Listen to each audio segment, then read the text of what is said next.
मूसा नबी একদিন রাস্তা দিয়ে যাচ্ছেন, একজন উম্মত मूसा নবীকে বলে, ইয়া নবী আল্লাহ, আপনার সাথে তো আল্লাহর কথা হয়, আমার পক্ষ থেকে আল্লাহর কাছে একটা দরখাস্ত করবেন। সুবহানাল্লাহ। কি দরখাস্ত? সেই উম্মত রবের বান্দা বলে, আল্লাহ তাআলা আমাকে এমন দান দিয়েছেন, এমন ধন দিয়েছেন, আমার এখন রাখার জায়গা নাই। আল্লাহকে একটু বলবেন আমাকে যেন আর কোনো ধন সম্পদ না দেয়। সারা জীবন চাওয়ার মানুষের কথা শুনেছি, আল্লাহ যেন আমাকে দেয় এটা শুনেছি, আল্লাহ যেন আমাকে না দেয় এটা শুনিনি। मूसा নবীর উম্মত বলে আল্লাহকে বলবেন আল্লাহ যেন আমাকে আর ধন দৌলত সম্পদ কোনো কিছুই আর না দেয়, যা দিয়েছে যথেষ্ট। কিছু দূর যাওয়ার পরে আরেকজন আল্লাহর বান্দার সাথে সাক্ষাৎ, যার শরীরও তেমন কোনো ভালো কাপড়। উনি বলে যে আপনি তো আল্লাহর সাথে কথা বলেন, আল্লাহকে একটু বলেন না আল্লাহ যেন আমাকে দুনিয়াতে একটু সম্পদ টম্পদ দেয়। একজনে বলে যে না দেয়, আরেকজনে বলে যে আল্লাহ যেন দেয়। দুজনের দরখাস্ত নিয়ে কালিমুল্লাহ রবের সমীপে পেশ করলেন। আল্লাহ তাআলা বললেন যে সম্পদের মালিক আমার বান্দা, হে মূসা তুমি তাকে বলিও সে যেন শুকরিয়া আদায় করা বন্ধ করে দেয়, আমি নিয়ামত দেওয়া বন্ধ করে দিব। সুবহান। আর যার কাছে কিছু নেই, যে সম্পদ চাচ্ছে, তাকে বলো আজকে থেকে বিনা প্রশ্নে বিনা চিন্তায় আমি আল্লাহ যা যতটুক দিয়েছি সেটার উপর খুশি থেকে শুকরিয়া করতে শুরু করতে বলো। আমি আল্লাহ নিয়ামত আরো বাড়াই দিব, সম্পদে বাড়াই দিব, বরকতে বাড়াই দিব। মূসা নবী আল্লাহর থেকে সে কালাম নিয়ে আসলেন। আসার পরে যে ধনী তাকে ডেকে বললেন, আল্লাহ তোমাকে বললেন যদি শুকরিয়া করা বন্ধ করো নিয়ামত দেওয়া বন্ধ করে দিবে। সে বান্দা বলে, হে নবী মূসা, এটা আমার পক্ষে করা সম্ভবপর নয়। আল্লাহর শুকরিয়া বন্ধ করা এটা আমি পারবো না। যখন আমার কোনো কিছুই ছিল না তখন আমি আমার রবের শুকরিয়া আদায় করা বন্ধ করি নাই। আজকে আমার রব আমাকে এত নিয়ামত দিয়েছে, আমি কোন মুখে রবের শুকরিয়া করা বন্ধ করব? আমি শুকরিয়া বন্ধ করতে পারবো না। বলেন সুবহান। শুকরিয়া এমন একটা নিয়ামত আপনার অল্পটাকে মহা বানায় দিবে। অস্থির হলে, অধৈর্য হলে আপনার ঘুম হারিয়ে যাবে, আপনার মনোযোগ হারিয়ে যাবে, মুখের হাসি হারিয়ে যাবে, মনের শান্তি হারিয়ে যাবে, টেনশন বেড়ে যাবে, লো প্রেসার হাই প্রেসার হয়ে যাবে। আপনি অস্থির যত হবেন তত লসের ক্যাটাগরিতে আপনার নাম লেখা হবে। আর আপনি যদি ধৈর্যশীল হতে পারেন, ধৈর্যের উপর থাকতে পারেন, আল্লাহর উপর ভরসা করে চলতে পারেন, আপনাকে আর অন্তর অস্থির করতে পারবে না। ওই অস্থিরতার ভিতরে আপনার ধৈর্য চলে আসবে, তখন আপনার সময়ও সুন্দর যাবে, দুনিয়াতেও কল্যাণ হবে, আখিরাতেও কল্যাণ হবে। সুবহান। প্রতিটি কিছুর একটা সিস্টেম আছে না? একটু আওয়াজ দেন না, আছে না? সিস্টেমে কাজ করলে সবকিছুই সুন্দর। এমন একটা সময় আসবে জীবনে চোখ খুলে আর দুনিয়ার আলো দেখার সুযোগ হবে না, কবরের জগৎটাই দেখা হবে। কত আপন মানুষ, কত চিরচেনা মুখ পৃথিবীর থেকে হারিয়ে গিয়েছে, যাদেরকে আর দেখার কোনো সুযোগ আল্লাহ চাহে তো হয়তো হাসরের ময়দানে দেখা হতে পারে। এই পৃথিবীটা বড় স্বার্থপর। এই শব্দটা যে যত তাড়াতাড়ি বুঝে নিতে পারে তার জন্য দুনিয়ার জীবন তত বেশি সহজ হয়ে যায়। বলেন সুবহানাল্লাহ। এই পৃথিবী কখনোই কাউকে আপন করে নেয়নি, কখনো নিবেও না। এই পৃথিবী কখনো কাউকে সারা জীবনের জন্য জায়গা দেয়নি, দিবেও না। সেজন্য বুদ্ধিমান যারা, তারা দুনিয়াতে থেকে চিরস্থায়ী যে জগতে থাকতে হবে সেই আখিরাতকে তারা সাজাতে শুরু করে। সুবহানাল্লাহ। ওনারা দুনিয়ার জন্য যতটুক করে তার চাইতে বেশি আখিরাতের জন্য করে। কারণ দুনিয়াতে আপনি যাই অর্জন করবেন মূলত সেটা আপনার অর্জন নয়। কামাবেন আপনি, মারা গেলে খাবে অন্যজনে। আরেকটু আওয়াজ। ঘর বাঁধবেন আপনি, থাকবে অন্যজনে। গাড়ি কিনবেন আপনি, চোখটা বন্ধ হলে সেই গাড়ির মালিকানা দাবিদার হয়ে যাবে অন্যজন। জমি আপনার কিনা, আপনি মারা গেলে সেটা ভাগ বটরাই হয়ে যাবে মালিক 4 জন 5 জন আপনার সন্তানে, পরিবারে, আত্মীয়র ভিতরে। এই দুনিয়াতে নিজস্ব অর্জন বলতে আপনার আমার মূলত কোনো কিছুই নেই। দুনিয়াতে অর্জন হয় আসল আপনার আমার যদি কোনো কিছুই থাকে, তার মধ্যে একটা হচ্ছে ঈমান আর একটা হচ্ছে নেক আমল। সুবহানাল্লাহ। এই 2 অর্জন ছাড়া আপনার আমার জন্য মূলত দুনিয়ার থেকে নিয়ে যাওয়ার মতো নিজস্ব বলতে, নিজের বলতে আর কিছুই। সেজন্য মুমিন বান্দা যারা, তারাও পৃথিবীতে ছিল, আছে, থাকবে। আমরাও আছি, ছিলাম, থাকব। সাধারণ বান্দা মুমিন বান্দার পার্থক্য আছে। সাধারণ বান্দা দুনিয়ার ব্যথায় ব্যতীত হয়ে ভেঙে যায়, আর মুমিন বান্দা যারা নিজের অন্তরে নবী রাহমাতুল লিল আলামিনের প্রেমের শক্তিকে জায়গা দিয়েছে, অন্তরের গভীরে রবের উপর ভরসাকে জায়গা দিয়েছে, দুনিয়া তাদেরকে যত ভাঙতে চায় তারা নতুন ভাবে আরো মজবুত হয়ে গড়ে ওঠে। সুবহান। সাধারণ বান্দা অল্পতে মন খারাপ করে, আর মুমিন বান্দা যারা, তারা মহা বড় বিপদকেও হাসি মুখে বরণ করে নেয়। যে কারবালার ঘটনা আপনাকে আমাকে বারবার শুনিয়ে কাঁদিয়ে দেয়, সেই কারবালাকে সরাসরি ফেস করা ইমাম আলী মাকাম ইমাম হুসাইন অন্যায়ের সামনে সেকেন্ডের জন্য মাথা নত করেনি, অন্যায়ের সামনে নিজেকে ছোট করেনি। নিজে বাঁচার জন্য অন্যায়ের সাথে আপোষ করেনি, হাজার কষ্ট আপন করে নিয়েছে। সেই ইমাম হুসাইনের জন্য দুনিয়াতেও ইজ্জত, আখিরাতেও ইজ্জত। সুবহানাল্লাহ। তো দুনিয়াতে যতদিন থাকবেন ততদিন পর্যন্ত ঈমানের উপর যদি থাকতে পারি, ফিদ দুনিয়া হাসানাতাও ওয়া ফিল আখিরাতি হাসানা, আল্লাহ তাআলা বান্দার উপর এমন দয়া করবেন, দুনিয়াটাও তার জন্য আনন্দের হয়ে যাবে, আখিরাতও তার জন্য প্রশান্তির হয়ে যাবে। বলেন সুবহানাল্লাহ। একজন আল্লাহওয়ালার কাছে একজন মানুষ প্রশ্ন করলেন, হুজুর আমি শান্তি পেতে চাই, এখানে আমার খুব অশান্তি, একটু শান্তি পেতে চাই, আমি আমার রিজিকে বরকত পেতে চাই, কি করি? হুজুর উত্তরে বললেন, তুমি বেশি বেশি ইস্তেগফার করো, আর তোমার সর্বশ্রেষ্ঠ দুশমনের জন্য হেদায়েতের দোয়া করো। তুমি যখন তোমার সর্বশ্রেষ্ঠ দুশমনের জন্য নাম ধরে ধরে যদি পারো দোয়া করতে, দোয়াটা রবের কাছে যখন যাবে, রব তো জানে তোমার মনের হালত কি, রব তো জানে কেন তুমি তাকে দুশমন মনে করো, কেন তাকে শত্রু মনে করো, কেন তাকে ঘৃণা করো, দেখতে পারো না, সেই কারণটাও তো রব জানে। যখন রব দেখবে আমার বান্দা প্রতিশোধ না নিয়ে তার কল্যাণের দোয়া করছে, ক্ষমা করা রবের শান, ওই গুণ যখন আল্লাহ কোন বান্দার ভিতর দেখে যে বান্দাও ক্ষমা করে দিচ্ছে প্রতিশোধ না নিয়ে, আল্লাহ তখন ওই বান্দা যে ক্ষমা করতে চায় তার সারা জীবনের গুনাহ মাফ করে জাহান্নামী থেকে জান্নাতি বানাই দেয়।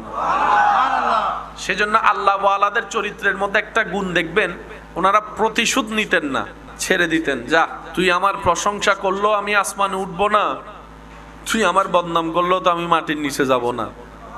আল্লাহ আমাদেরকে, আমাকে, আপনাকে যতটুকু দিয়েছে ততটুকুই তো।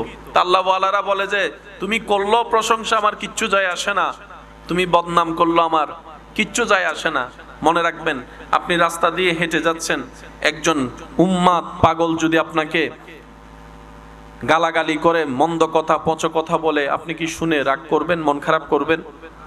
বলেন না, করবেন? আর যদি একই কথা কিছুক্ষণ পরে আপনার কোনো আপন কাছের মানুষ বলে, আপনি মনও খারাপ করবেন, রাগও করবেন। কথা শব্দ একই, তা একটু আগে মন খারাপ করেন না, এখন করলেন কেন? কারণ আপনি পাগলেরটা নেন নাই, মাথায় বসেছেন এই তো পাগল। কথা বলেন না রে ভাই। শব্দের কারণে মন খারাপ হয় নাই, মন খারাপ হয়েছে আপনার নেওয়া না নেওয়ার উপরে। পাগলেরটা নেন নাই, ওই কাছের মানুষেরটা নিয়ে নিয়েছেন। তো কেউ কষ্ট দিবে, আপনিও নিচ্ছেন, দরকার কি? সেজন্য কারো দেওয়া কষ্ট আপন করে নিতে নেই। যেভাবে এসেছে বাতাসের সাথে উড়াই দিবেন। কারণ দুনিয়াতে তো আপনাকে বাঁচতে হবে, নিঃশ্বাস তো নিতে হবে। মানুষ বাঁচতে দেয় না, আবার মরলে আফসোস করে। জীবিত থাকতে প্রশংসা উৎসাহ কেউ দেয় না, মারা যাওয়ার পরে সবাই লাইন ধরে শুধু প্রশংসাই করে। বুঝতে পারছি আমি কথা? সেজন্য দুনিয়াতে যতদিন বাঁচবেন মাথায় রাখবেন, আপনি ছাড়া আপন আর কেউ নেই দুনিয়াতে। যদি আপন খুঁজতে চান, আপনি পাবেন একমাত্র নবী রাহমাতুল লিল আলামিন আর আপনার রব্বুল আলামিন। দুনিয়া আখেরাতে কাছের আপন প্রিয় বললেই এছাড়া আর কেউ নেই দুনিয়াতে। সব স্বার্থের খেলা, সময়ের চাহিদা, প্রয়োজন মাত্র। প্রিয়জন আর প্রয়োজনের মধ্যে আসমান জমিন পার্থক্য। প্রয়োজন, প্রিয়জন, আর প্রিয়জনের সংখ্যা তো অনেক কম। সে প্রিয়জন যখন আজরাইল সামনে চলে আসবে, প্রিয়জন আর প্রিয়জন থাকবে না। হাসরের যখন সওয়াবের কথা চলে আসবে, প্রিয়জন আর প্রিয়জন থাকবে না। কারণ মানুষ সবাই দিন শেষে নিজেরটাই ভালো বোঝার চেষ্টা করে, অন্যের মুখে হাসি কেড়ে নিয়ে হলো নিজে হাসার চেষ্টা করে। যতদিন বাঁচবেন তাওয়াক্কুলটা রবের উপর রাখবেন, দিলটা উজাড় করে আপনার আবার নবীকে মহাব্বত করবেন।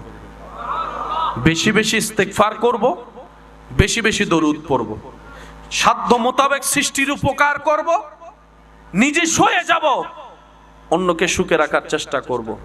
দেখবেন আল্লাহ তাআলা আপনার জীবনকে এমন ভাবে সাজাই দিবে যেটা আপনি কল্পনা করেও পৌঁছাইতে পারবেন না। বলেন সুবহানাল্লাহ। আল্লাহ তাআলা আমাদের সবাইকে নিয়ামত নেওয়ার তৌফিক দান করুন। আর একটু জোরে বলেন, আর একটু জোরে বলেন। এবার আসেন আমার প্রিয় ভাইরা, রিজিকের মালিক কে? আজীবন কথাটা মাথায় রাখবেন। আপনার কল্যাণের সমস্ত রিজিকের দায়িত্ব আপনার আল্লাহ নিয়েছেন।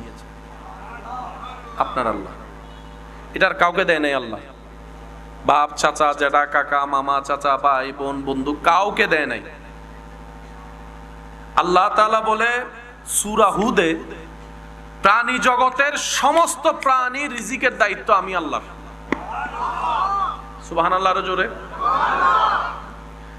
তো রিজিকের দায়িত্ব যেহেতু আল্লাহর, তার মানে আপনার টেনশন 100%ই শেষ। যদি আমরা বুঝতে পারি কথাটা, সত্যিকার মন থেকে যদি সেই বিশ্বাস নিয়ে কথাটা উপলব্ধি করতে পারি, আওয়াজ দিয়ে বলুন, আমাদের রিজিকের দায়িত্ব কার? আর একটু জোরে বলেন, কার? রব বলে যে দায়িত্ব আমার, টেনশন তোদের নাই। তো আল্লাহ আমাদের কাজ কি? রব বলে যে সততার সাথে পরিশ্রম করো, বিনয়ী মন নিয়ে দোয়া করো। কয়টা কাজ? একটু জোরে বলেন, কয়টা? সততার সাথে সর্বোচ্চ পরিশ্রম চেষ্টা করো, বিনয়ীর সাথে প্রেম নিয়ে আমি রবের উপর বিশ্বাস করে দোয়াটা করো। এই দুইটা জিনিস যে করতে পারবে, ফিদ দুনিয়া হাসনাতাও ওয়া ফিল আখিরাতি হাসানা, রব্বুল আলামিন দুনিয়া আখিরাতের নিয়ামতের বরকত তার জন্য বরাদ্দ করে দিবেন। অনেক সময় আপনারা আমরা শুনি এবং বলি, চেষ্টা না করলে কি আল্লাহ দিবে? বলেন না। আল্লাহ দিতে পারে, এটা আল্লাহর ইখতিয়ার। বলেন না। আচ্ছা, খাবার জন্য পরিশ্রম করতে হবে না? ঘরে তো অনেক অসুস্থ মানুষ আছে, হাঁটতে পারে না, কিন্তু টাইমে টাইমে তো খাবার পেয়ে যাচ্ছে। সুবহানাল্লাহ বলবেন। ঘরে অনেক মুরব্বিয়ারা অসুস্থ আছে না, হাঁটতে পারে না, বসতে পারে না, ওয়াশরুম করাইতে হয় নিয়ে ধরে গিয়ে। মাথায় রাখবেন, আল্লাহ চাইলে আপনাকে বসায় খাওয়াইতে পারে, কিন্তু আল্লাহ তাআলা চায় বান্দা পরিশ্রম করুক। একজন মানুষকে যদি আপনি বলেন যে তোর সারা জীবনে যা দরকার আমি দিব, ঘর বাড়ি টাড়ি, তোর একটা শর্ত, তুই কোনো কাজ করতে পারবি না, শুধু বসে বসে খাবি, দেখবেন সে মানুষটা 2 সপ্তাহ পর আর বসে বসে খাইতে পারবে না, বিরক্ত লেগে যাবে, বিরক্ত বিরক্ত বিরক্ত লেগে যাবে। মানুষের একটা অভ্যাস কি জানেন, এগুলো সব অ্যাক্টিভিটি খুঁজে। সেজন্য যারা মাঠে ময়দানে বিলে কাজ করে তাদের শরীর দেখবেন একটু ফিট, আর যারা মোটামুটি একটু সর্বক্ষণ এসির ভিতরে থাকে বসা অবস্থায়, তাদের শরীরের মধ্যে রোগ জীবাণুর একটু বাসা বাঁধে বেশি। সেজন্য ডাক্তারের কাছে গেলে ডাক্তার বলে যে তুমি ব্যায়ামের মাধ্যমে পরিশ্রম করো। একটু কথা বলেন, একটু রোদের সাথে সম্পর্ক রাখো, তোমার পাকে একটু মাটির সাথে সম্পর্ক রাখিও, যাতে ওই এনার্জিগুলো আসে। গবেষণায় দেখা যায় শহরের মানুষের তুলনায় অনেক গুণ বেশি সুস্থ গ্রামের মানুষ। সুবহানাল্লাহ জোরে বলি। তার অন্যতম বিশেষ কারণের মধ্যে দেখবেন যে লাইফস্টাইল। গ্রামের মানুষরা এখনো পর্যন্ত অ্যাক্টিভিটির মধ্যে আছে, শরীরে ঘাম ঝরে যে সে পরিশ্রম করার চেষ্টা করে, আর সেই জিনিসটাই আল্লাহ তাআলা নিয়ামতের মধ্যে অন্তর্ভুক্ত করে দিয়েছেন। সুবহানাল্লাহ। বেশিরভাগ নবী রাসূলের জীবনীতে দেখবেন হয়তো কৃষি কাজ করেছেন, না হয় মেষ চালিয়েছেন। এটার কারণটা কি? এটার মেইন কারণটা হচ্ছে ধৈর্য শিক্ষা। সুবহানাল্লাহ বলবেন না? আপনি যদি ছাগলের পাল চড়ান, আপনাকে অনেক ধৈর্যশীল হতে হবে। আপনি যদি ধান রোপণের কাজ করেন, শাকসবজির কাজ করেন, আপনাকে অনেক ধৈর্যশীল হতে হবে। আল্লাহ সেজন্য নবী রাসূলকে দিয়ে এই কাজটা করিয়েছেন, যাতে এই কথাটা সবার মাথায় বসে যায়। ধৈর্য শিখতে গেলে চাষাবাদ করতে হবে। সুবহানাল্লাহ জোরে বলবেন না? এবার আপনিই বলেন, 10,000 টাকা দিয়ে বাজার থেকে কিনা সে ফলের স্বাদ, আর আপনি নিজে রোপণ করে গাছ, সে গাছ থেকে আম হওয়ার স্বাদ কি এক? একটু জোরে বলেন না। অন্যের থেকে বিল দিয়ে আপনার পেট ভরে খাওয়া, আর নিজের ইনকাম থেকে আপনি আলু ভর্তা পান্নে ডাল দিয়ে ভাত খাওয়া, শান্তির ভিন্নতা আলাদা। আপনি যখন নিজেরটা দিয়ে নিজে উপার্জন করে খাবেন, সেটা দেখবেন আপনার এখানে একটা শান্তি আনবে। আর যখন আপনার ইনকামের টাকা দিয়ে অন্যরা খাবে, দিলটা আরো বড় হয়ে যাবে, প্রশান্তিতে ভরে যাবে। বলেন না সুবহানাল্লাহ। ফাউযু বিল্লাহি মিনাশ শাইতানির রাজীম। বিবারাকাতি বিসমিল্লাহির রহমানির রহিম। ইন্নাল্লাহা ওয়া মালাইকাতাহু ইউসাল্লুনা আলান নবী। ইয়া আইয়ুহাল্লাযীনা আমানু সাল্লু আলাইহি ওয়া সাল্লিমু তাসলিমা। সাল্লাল্লাহু আলা সাইয়্যিদি।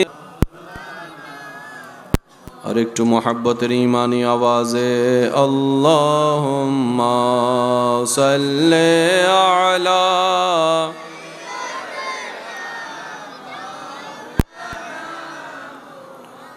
ওয়া আলা আলি সাইয়্যিদিনা। सुबह तैबा में हुई बटता है बड़ा नूर का, सदका लेने नूर का आया है तारा नूर का। अल्लाहुम्मा सल्ले अला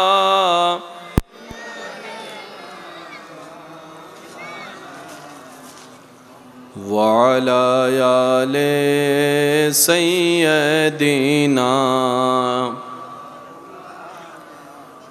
لا إله إلا الله لا إله إلا الله پڑھیے لا إله لا إله حسبي ربي أما في قلبي لا نور محمد صلى الله لا إله إلا الله لا إله لا إله لا موجود إلا الله لا مشهود إلا الله لا معبود إلا الله لا إله إلا الله لا إله لا إله إلا الله پڑھیے لا إله لا إله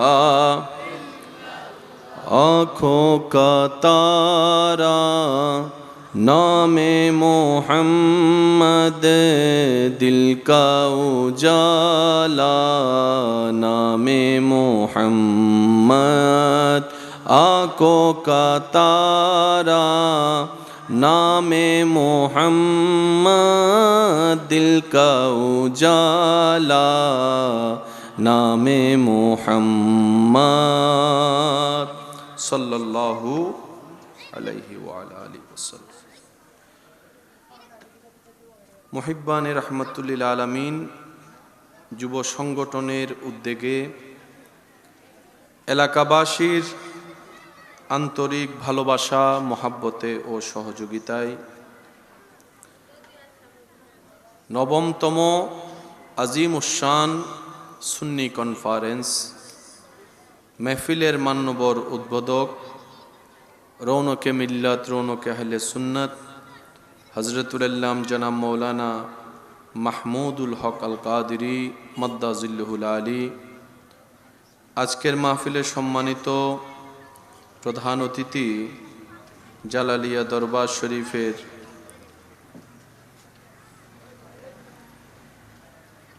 রৌনকে মিল্লাত রৌনকে আহলে সুন্নাত হযরতুল আল্লাম জনাব মৌলানা বাহারউদ্দিন জালালি সাহেব মাদ্দাজিল্লুহুল আলী সম্মানিত মান্যবর প্রধান বক্তা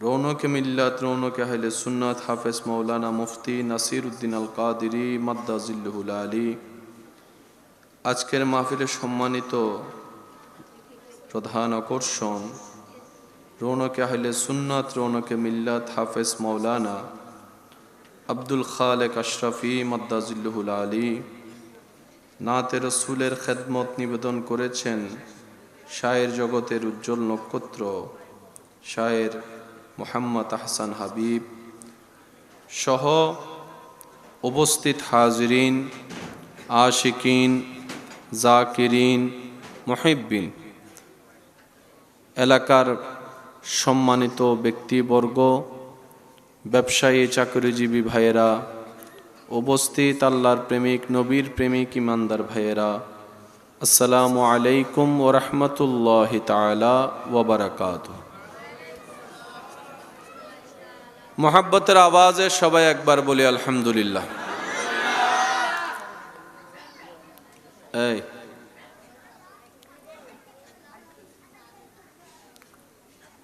কথা বলবেন না আরেকটু ঈমানে আওয়াজে বলি আলহামদুলিল্লাহ আল্লাহ তাআলা এই আয়োজনকে এবং সহযোগিতাকারীদেরকে কবুল করুক আমাদের সবার জীবনের গুনাহ মাফ করে দিন আমাদের মা বাবার গুনাহ মাফ করে দিন আমাদের আত্মীয় স্বজন এবং এলাকাবাসী যারা কবরের আযাবে কষ্ট পাচ্ছে, আল্লাহ দয়া করে প্রত্যেকটি কবরবাসীকে আযাব থেকে মুক্তি দান করুক। দীর্ঘক্ষণ তকরির করার কোনো অবকাশ নেই। দেখা দেওয়ার নিমিত্তে কিছুক্ষণ সময়ের জন্য আপনাদের এই মোহাব্বতের বাগানে হাজিরা দেবার নিয়ত করেছিলাম। আল্লাহ তাআলা তৌফিক দিয়েছেন। দু চারটি কালিমা কথা আপনাদের সমীপে বলে আপনাদের থেকে বিদায় নিব ইনশাআল্লাহ। এর পরেই আজকের মাহফিলের প্রধান অতিথি আমার ভাই আসবেন, তাকরির করবেন, আপনারা শুনবেন।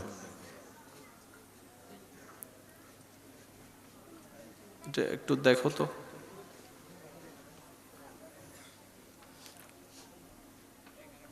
আল্লাহ তাআলা আমাদের এই মোহাব্বতের হাজিরিকে কবুল করুক। আমিন।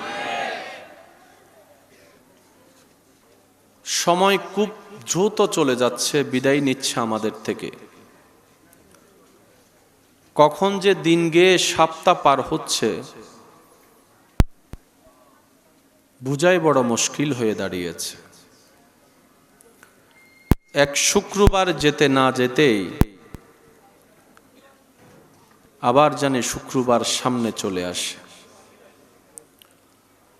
আল্লাহ তাআলা আমাদের জন্য দুনিয়ার যে হায়াতের লিমিটেশন দিয়েছেন, চোখের পলকে সেই হায়াত, সেই বাজেট, সেই ভিসা শেষ হয়ে যাচ্ছে। এখন চোখ খুলে সকালে যেমন আলো দেখি, সূর্য দেখি, এমন একটা সময় আসবে জীবনে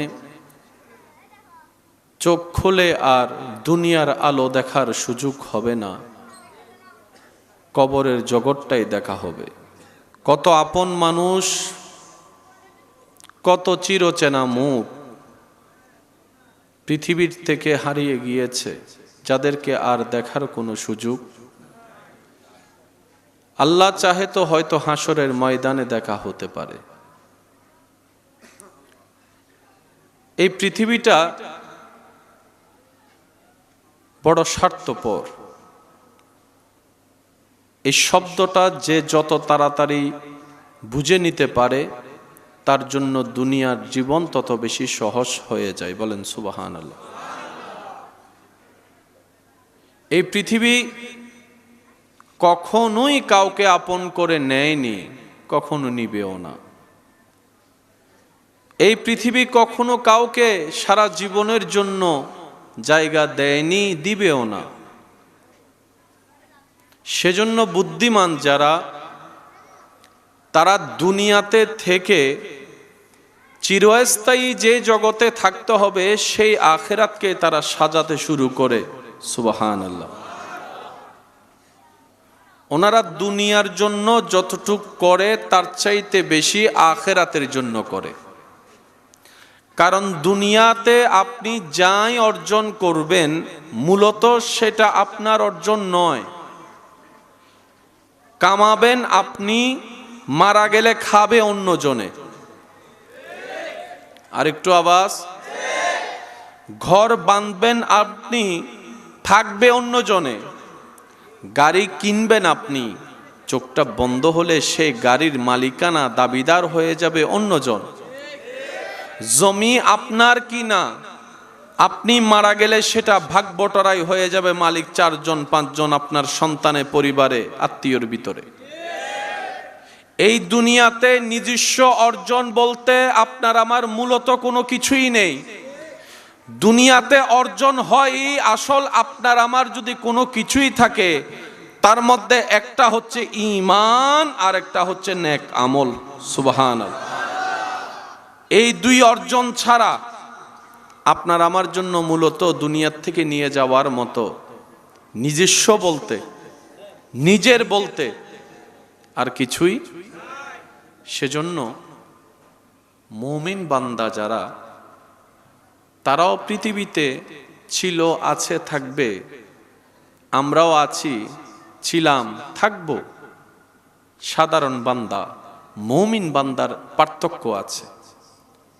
সাধারণ বান্দা দুনিয়ার ব্যথায় ব্যথিত হয়ে ভেঙে যায়, আর মুমিন বান্দা যারা নিজের অন্তরে নবী রাহমাতুল্লিল আলামিনের প্রেমের শক্তিকে জায়গা দিয়েছে, অন্তরের গভীরে রবের উপর ভরসাকে জায়গা দিয়েছে, দুনিয়া তাদেরকে যত ভাঙতে চায় তারা নতুনভাবে আরো মজবুত হয়ে গড়ে ওঠে। সুবহান। সাধারণ বান্দা অল্পতে মন খারাপ করে, আর মুমিন বান্দা যারা, তারা মহা বড় বিপদকেও হাসি মুখে বরণ করে নেয়। যে কারবালার ঘটনা আপনাকে আমাকে বারবার শুনিয়ে কাঁদিয়ে দেয়, সেই কারবালাকে সরাসরি ফেস করা ইমাম আলী মাকাম ইমাম হুসাইন অন্যায়ের সামনে সেকেন্ডের জন্য মাথা নত করেনি, অন্যায়ের সামনে নিজেকে ছোট করেনি, নিজে বাঁচার জন্য অন্যায়ের সাথে আপোষ করেনি, হাজার কষ্ট আপন করে নিয়েছে। সেই ইমাম হুসাইনের জন্য দুনিয়াতেও ইজ্জত, আখিরাতেও ইজ্জত। সুবহানাল্লাহ। তো দুনিয়াতে যতদিন থাকবেন ততদিন পর্যন্ত ঈমানের উপর যদি থাকতে পারি, ফিদ দুনিয়া হাসানাতাও ওয়া ফিল আখিরাতি হাসানা, আল্লাহ তাআলা বান্দার উপর এমন দয়া করবেন, দুনিয়াটাও তার জন্য আনন্দের হয়ে যাবে, আখিরাতও তার জন্য প্রশান্তির হয়ে যাবে। বলেন সুবহানাল্লাহ। এবার আওয়াজ দিয়ে বলুন, বান্দার সমস্ত চাওয়া আল্লাহ চাইলে কি পূরণ করতে পারে? আওয়াজটা মনে হয় আরেকটু বড় হবে। বান্দার সমস্ত রকমের চাওয়া রব্বুল আলামিন চাইলে পূরণ করতে, আল্লাহ পূরণ করতে পারে সত্য, কিন্তু আল্লাহ তাআলা সবারটা তাড়াতাড়ি পূরণ করে না। কাউকে আজকে দেয়, কাউকে এক সপ্তাহ পরে দেয়, কারোটা একদিন আগে, কারোটা একদিন পরে। সেজন্য মুমিন বান্দারা কিচ্ছু না পেলে, দোয়া কবুল না হলে, চাওয়া পূরণ না হলে ওনারা হতাশ হয়ে মন ছোট করে না, কারণ ওনাদের অন্তর জানে আমার আল্লাহ যখন যা করেন বান্দার ভালোর জন্যই করেন। বলেন সুবহানাল্লাহ। আমার জন্য যখন যেটা কল্যাণকর, আমার আল্লাহ আমাকে সেটাই দিবেন, তখনই দিবেন। ওই সময় আসা পর্যন্ত আমাকে রবের উপর ভরসা করে সন্তুষ্টির সাথে ধৈর্য ধরে চলতে হবে, তাহলে আল্লাহ তাআলা আমার জন্য দুনিয়াকেও কল্যাণ করে দিবেন। ইন্নাল্লাহা মা'আস সাবিরিনের নিয়ামত দান করে দিবেন। সুবহান। অস্থির হলে কোনো কিছু পাওয়া যায়? বলেন একটু। অস্থির হলে কোনো কিছু পাওয়া যায়? হারানো যায় অনেক কিছু। অস্থির হলে, অধৈর্য হলে আপনার ঘুম হারিয়ে যাবে, আপনার মনোযোগ হারিয়ে যাবে, মুখের হাসি হারিয়ে যাবে, মনের শান্তি হারিয়ে যাবে, টেনশন বেড়ে যাবে, লো প্রেসার হাই প্রেসার হয়ে যাবে। আপনি অস্থির যত হবেন তত লসের ক্যাটাগরিতে আপনার নাম লেখা হবে। আর আপনি যদি ধৈর্যশীল হতে পারেন, ধৈর্যের উপর থাকতে পারেন, আল্লাহর উপর ভরসা করে চলতে পারেন, আপনাকে আর অন্তর অস্থির করতে পারবে না। ওই অস্থিরতার ভিতরে আপনার ধৈর্য চলে আসবে, তখন আপনার সময়ও সুন্দর যাবে, দুনিয়াতেও কল্যাণ হবে, আখিরাতেও কল্যাণ হবে। সুবহান। প্রতিটি কিছুর একটা সিস্টেম আছে না? একটু আওয়াজ দেন না, আছে না? সিস্টেমে কাজ করলে সবকিছুই সুন্দর। সিস্টেমে কাজ করলে সবকিছু। সবাই জানি মূসা নবী এমন একজন জলিলুল কদর পয়গম্বর, যার সাথে আল্লাহ সরাসরি কথা বলতেন। তো মূসা নবী একদিন রাস্তা দিয়ে যাচ্ছেন, একজন উম্মত মূসা নবীকে বলে, ইয়া নবী আল্লাহ, আপনার সাথে তো আল্লাহর কথা হয়, আমার পক্ষ থেকে আল্লাহর কাছে একটা দরখাস্ত করবেন। সুবহানাল্লাহ। কি দরখাস্ত? সেই উম্মত রবের বান্দা বলে, আল্লাহ তাআলা আমাকে এমন দান দিয়েছেন, এমন ধন দিয়েছেন, আমার এখন রাখার জায়গা নাই। আল্লাহকে একটু বলবেন আমাকে যেন আর কোনো ধন সম্পদ না দেয়। সারা জীবন চাওয়ার মানুষের কথা শুনেছি, আল্লাহ যেন আমাকে দেয় এটা শুনেছি, আল্লাহ যেন আমাকে না দেয় এটা শুনিনি। মুসা নবীর উম্মত বলে আল্লাহকে বলবেন আল্লাহ যেন আমাকে আর ধন দৌলত সম্পদ কোনো কিছুই আর না দেয়, যা দিয়েছে যথেষ্ট। কিছু দূর যাওয়ার পরে আরেকজন আল্লাহর বান্দার সাথে সাক্ষাৎ, যার শরীরও তেমন কোনো ভালো কাপড়। উনি বলে যে আপনি তো আল্লাহর সাথে কথা বলেন, আল্লাহকে একটু বলেন না আল্লাহ যেন আমাকে দুনিয়াতে একটু সম্পদ টম্পদ দেয়। একজনে বলে যে না দেয়, আরেকজনে বলে যে আল্লাহ যেন দেয়। দুজনের দরখাস্ত নিয়ে কালিমুল্লাহ রবের সমীপে পেশ করলেন। আল্লাহ তাআলা বললেন যে সম্পদের মালিক আমার বান্দা, হে মূসা তুমি তাকে বলিও সে যেন শুকরিয়া আদায় করা বন্ধ করে দেয়, আমি নিয়ামত দেওয়া বন্ধ করে দিব। সুবহান।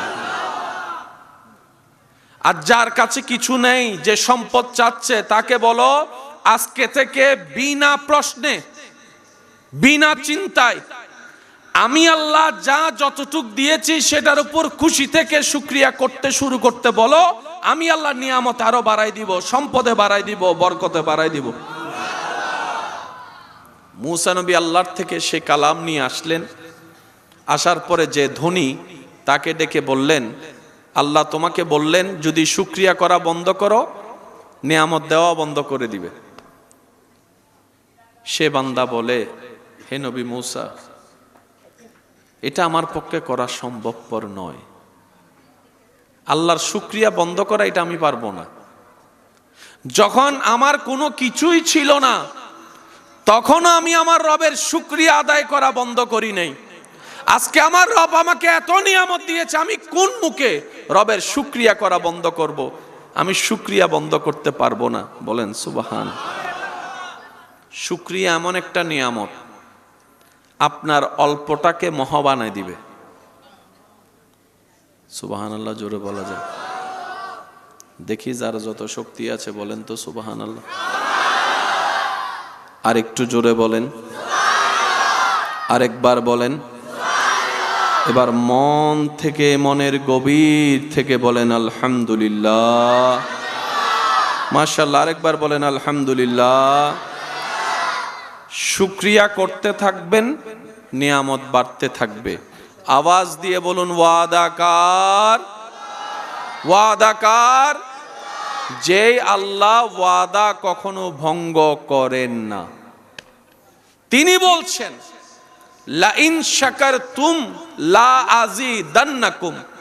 বান্দা তুমি শুকরিয়া করতে থাকো, আমি নিয়ামত বাড়াই দিতে থাকব। আল্লাহ বলে হে আমার বান্দা তুমি আমার দেওয়া নিয়ামতে খুশি থাকিও, আমি আল্লাহ হাসরে তোমার আনা আমল দেখে খুশি হয়ে যাব। তুমি আমার দেওয়া অল্প নিয়ামতে সন্তুষ্ট থাকিও, তুমি যদিও অল্প আমল আনো আমি আল্লাহ সেটার উপর সন্তুষ্টি হয়ে যাব। জীবনের সাথে বড় একটা সম্পর্ক হচ্ছে শুকরিয়া, যেটা আমরা হারিয়ে ফেলেছি।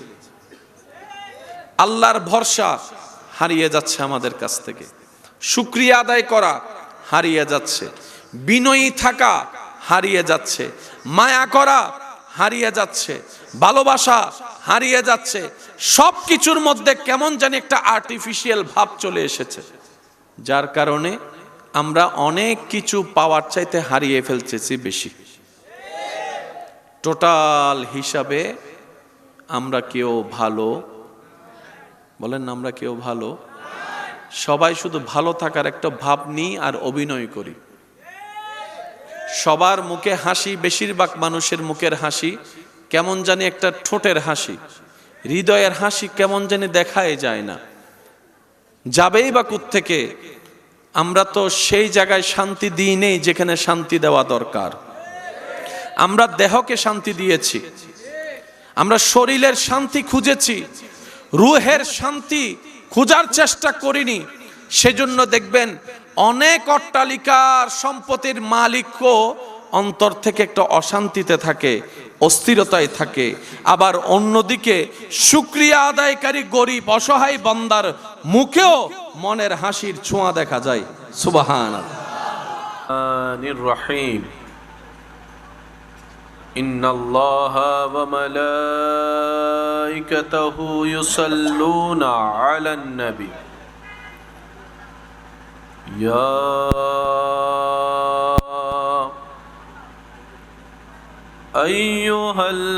আইয়ুহাল্লাযীনা আমানু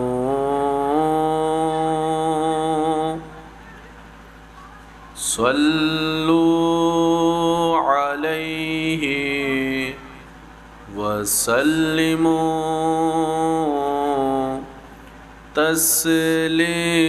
তাসলিমা সাল্লাল্লাহু আলা সাইয়্যিদিনা ওয়া আলিহি ওয়া সাহবিহি আল্লাহুম্মা সাল্লি আলা সাইয়্যিদিনা মুহাম্মাদ নাবিয়ানা শাফিয়ানা মুহাম্মাদ আল্লাহুম্মা সাল্লি আলা নাবিয়ানা শাফিয়ানা যাই যদি মোর তন জানো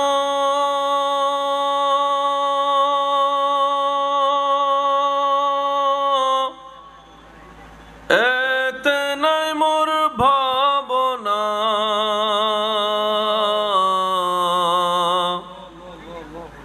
যতদিন থাকবে প্রাণ নবীজিকে ভুলব না আল্লাহুম্মা সাল্লি আলা সাইয়্যিদিনা মুহাম্মাদ নাবিয়ানা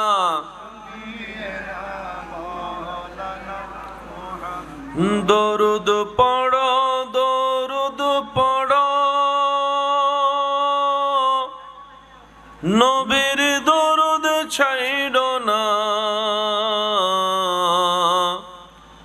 দরুদ সালাম না পড়িলে ঈমান তাজা হইবে না আল্লাহুম্মা সাল্লি আলা সাইয়্যিদিনা মুহাম্মাদ নাবিয়ানা শাফিয়ানা মাওলানা মুহাম্মাদ লা ইলাহা ইল্লাল্লাহ লা ইলাহা ইল্লাল্লাহু লা ইলাহা ইল্লাল্লাহ লা ইলাহা হাসবি রাব্বি জাল্লাল্লাহ মা ফি কলবি গায়রুল্লাহ হাসবি রাব্বি জাল্লাল্লাহ মা ফি কলবি গায়রুল্লাহ নূর মুহাম্মদ সাল্লাল্লাহ লা ইলাহা ইল্লাল্লাহ লা মাশহুদা ইল্লাল্লাহ লা মা'বুদা ইল্লাল্লাহ লা ইলাহা ইল্লাল্লাহ লা ইলাহা ইল্লাল্লাহ লা ইলাহা লা পড়িয়ে লা ইলাহা ইল্লাল্লাহ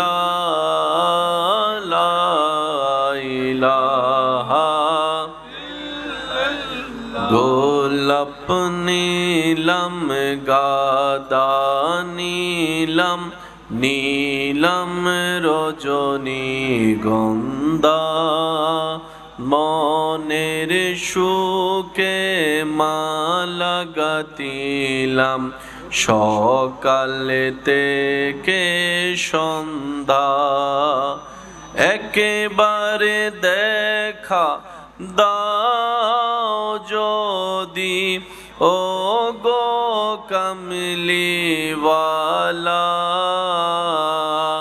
হাসি মুখে পড়াবো তোমায় হাজার ফুলের মালা বলি সবাই ইয়া রাসূলুল্লাহ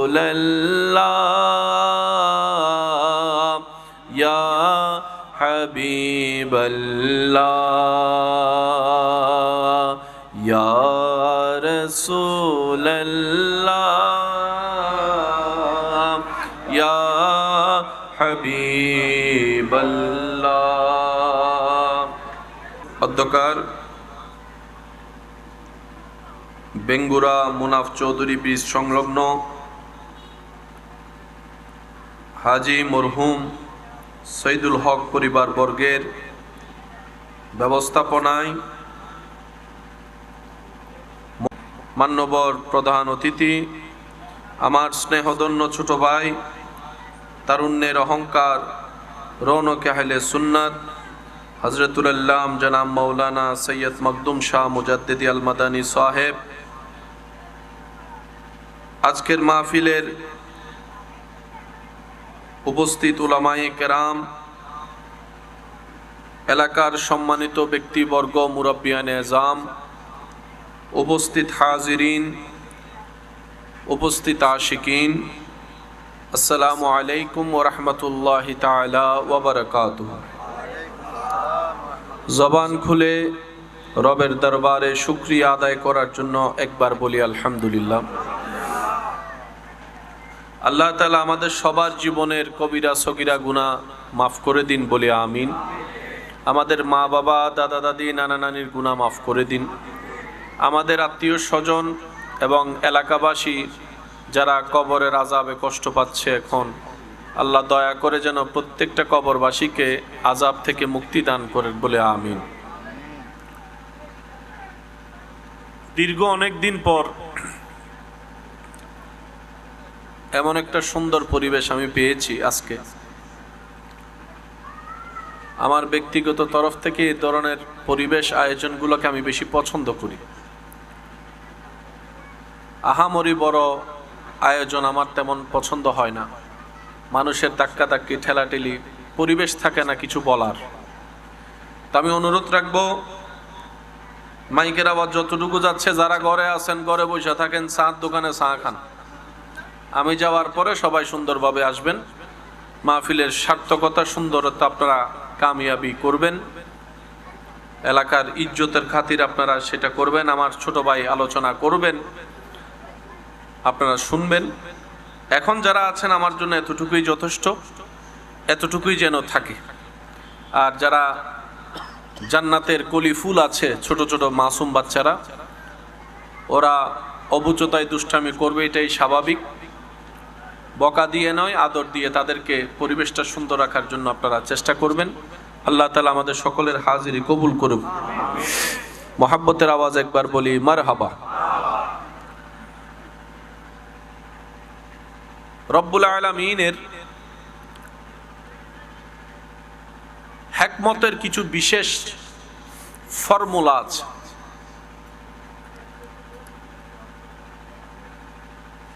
আল্লাহ চাইলে খুঁটি দিয়ে আসমান বসাতে পারতেন, যেটা স্বাভাবিক নিয়মে ধরা হয়।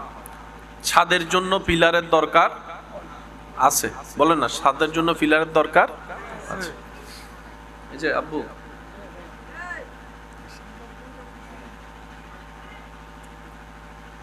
একটা হচ্ছে স্বাভাবিক নিয়ম আর একটা হচ্ছে অস্বাভাবিক নিয়ম। একটা কমন আর একটা আনকমন। অস্বাভাবিক শব্দটা রবের শানের সাথে যায় না।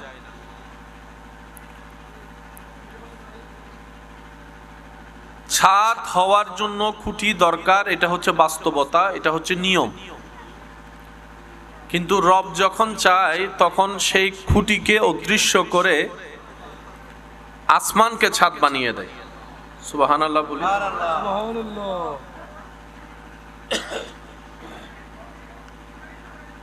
পৃথিবীর প্রত্যেকটা কিছু নিয়মের ভিতর দিয়ে করতে হয়। টাকাওয়ালা হলে আপনি চাইলে নিয়মের বাইরে যেতে পারবেন না।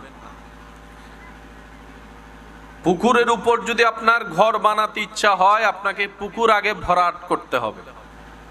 পানি সেচে পুকুর কি করতে হবে? ভরাট করতে হবে। আপনি যদি বলেন যে আমার 1000 কোটি টাকা আছে, আমি চাইলে পানির উপর ঘর বানাবো, সম্ভব?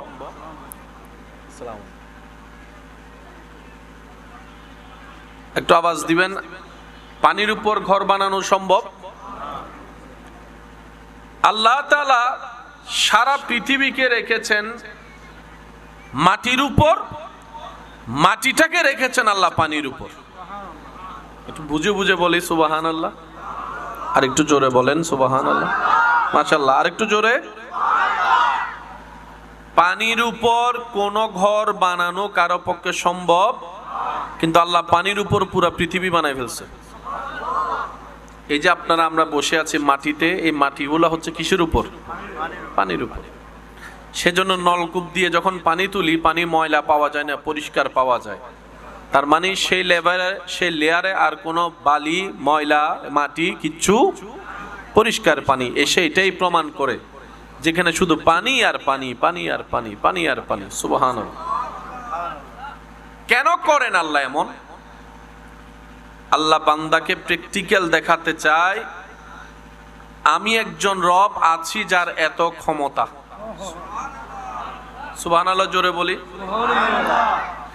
আল্লাহ দেখাতে চায় প্র্যাকটিক্যাল প্রমাণ দিয়ে, বান্দা তোর আল্লাহ চাইলে যদি মাটিকে পানির উপর রাখতে পারে, সেটা যদি তোরা সচক্ষে দেখিস। তোর আল্লাহ চেয়েছে বলে এত বিশাল ভারী আসমানকে পিলার ছাড়া রেখেছে, তোরা দেখেছিস, মানেছ। তাহলে আমি আল্লাহর উপর তোরা ভরসা রাখ, ঈমান রাখ। তোদের জীবনের জন্য আমি আল্লাহ একাই যথেষ্ট। একটু জোরে বলি সুবহানাল্লাহ।